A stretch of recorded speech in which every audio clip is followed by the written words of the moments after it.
Hora do quadro que trata das questões jurídicas do meio rural, direito agrário. Na semana passada, o destaque foi para os produtores rurais que estão recebendo correspondências com sementes vegetais vindas de outros países que não foram encomendadas por esses produtores. Esse tipo de problema tem acontecido em diversas regiões do Brasil e a recomendação é para quem recebeu não faça o descarte no lixo e entregue o material ao órgão fiscalizador aí, da sua cidade. Hoje o advogado Pedro Putini Mendes traz um assunto importante, principalmente para o criador que precisa entourar a sua vacada nesta estação de monta. Você que está nos assistindo, já teve alguma decepção na hora de colocar um touro de compra na sua vacada? Ou conhece algum amigo que teve problemas com o reprodutor de compra? Saiba que isso pode parar nos tribunais. É o chamado juridicamente de vícios ocultos. Vamos às explicações e dicas para solucionar o problema? Saudações, Pedro. Saudações, assunto muito interessante, a frustração de expectativas com a compra de um touro improdutivo, que pode se tornar sim um problema jurídico, né? Estamos falando aqui dos chamados vícios redibitórios ou vícios ocultos na lei. Então a impotência bovina pode se tornar sim uma demanda, né, judicial ou extrajudicial, mas sobretudo jurídica, né? Então, primeiro falando de produção e reprodução bovina, nós sabemos, né, afinal, aqui no setor jurídico também precisamos ter contato com as mais diversas áreas, né, do agronegócio. Então nós sabemos que para ter eficiência reprodutiva são fatores principais, não só a alta taxa de prenhez das fêmeas, como também a fertilidade do macho, né? E por isso nós podemos dizer que uma boa compra, né, de touros, ela também se relaciona com segurança jurídica antes da negociação e depois da negociação, onde nós vamos pontuar então aqui o que acontece nessas situações. E nós temos aí todo motivo para tratar desse assunto, né, com uma abordagem jurídica, já que, segundo informações, o problema de infertilidade de um touro adquirido pode representar, né, até 25 a 50 bezerros por ano, né? No caso da improdutividade dele, enquanto de uma fêmea apenas um a cada problema de fertilidade, né? E também temos algumas informações aí sobre a amplitude desse problema produtivo e jurídico, né? Onde 5% de touros seriam inférteis, né? Aí me confirmem aí nessas informações, e que 20 a 40% são subférteis, ou seja, produzem menos do que deveria.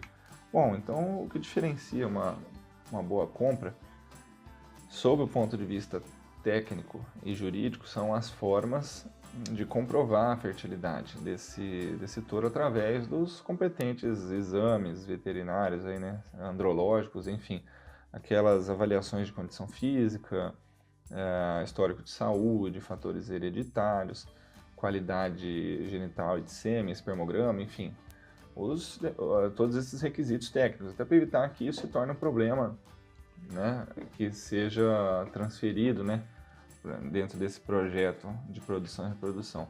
E aí, de volta ao mundo jurídico, né, nós chamamos isso na legislação civil de vício redibitório ou vício oculto, né, que ele é aplicado no contrato, nos mais diversos contratos, né, de compras e vendas de bens móveis, imóveis, enfim.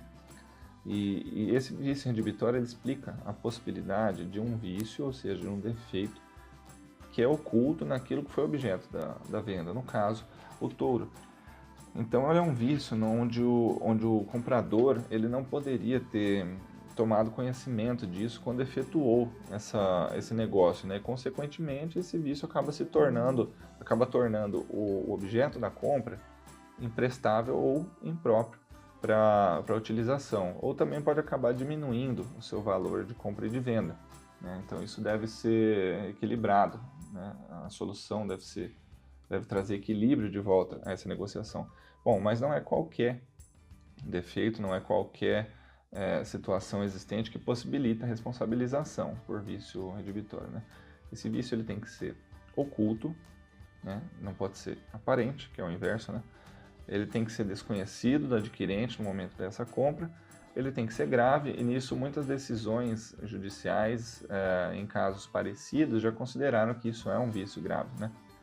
Ele tem que ser um vício pré-existente, Ora, se ele foi, se ele estava em boas condições, pode ser que tenha o comprador tenha interferido nos cuidados, nos maus tratos aí, né? Enfim. E também, para ser considerado responsabilização por vício redivitório, tem que ser um vício que torne esta compra imprópria para o uso ou com valor diminuído. Bom, se estiver comprovado então pelos meios técnicos, veterinários adequados, que esse vício só poderia ser conhecido depois da compra, nós estamos falando aí dos vícios redivitórios. E nesse caso aplica-se a legislação civil e caso não seja possível resolver de forma amistosa, a ação que se move é a ação redivitória para reaver o valor que foi pago ou conseguir um abatimento proporcional no preço. Por isso, se um touro gerou a insatisfação do comprador na compra, a questão é saber se no ato da compra era possível conhecer desse defeito ou não, né? Se essa impotência ela completa ou por qualquer característica que impossibilite, né, a utilização desse animal, a extensão desse dano deve ser apurada, né? E o prazo para se socorrer dessas situações é de 30 dias de quando o vício se tornou conhecido, de quando foi feita a descoberta desse vício, quando deverá então o comprador comunicar para o vendedor que ficou sabendo disso por meio das provas devidas, né?